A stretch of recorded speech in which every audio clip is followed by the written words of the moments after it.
В днешното видео ще ви покажа как да си приготвите син мъфин за нашето предизвикателство. За рецепта са ви нужни 150 грама брашно, лъжичка бакповер, щипка сол, 70 грама масло, 120 мл прясно мляко или падемово или кокосово мляко, 85 грама кленов сироп, мед или друг подсладител по ваше желание, 2 яйца и най-важното нещо е да имате син осветител за храна. Този го взехме от Фантастико, вие може да потърсите от различни места. Също така може да го направите и с синя спирулина. Това е най-важната част от днешната рецепта.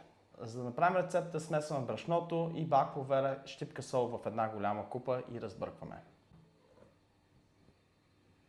И щипка сол.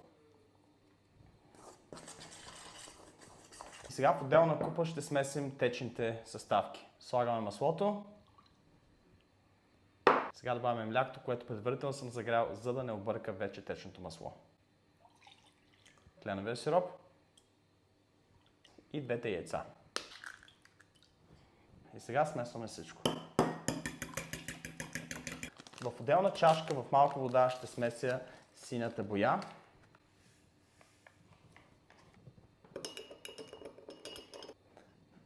Сега изсипахме синята боя в течните продукти и сега бъркаме. След като вече получихме този хубав син цвят, ще го изсипя в сухите продукти и смесвам, докато не получа хубава текстура.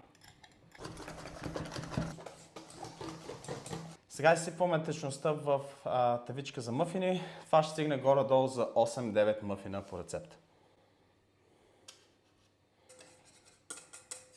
И сега печем 18-20 минути на 180 градуса Целзий.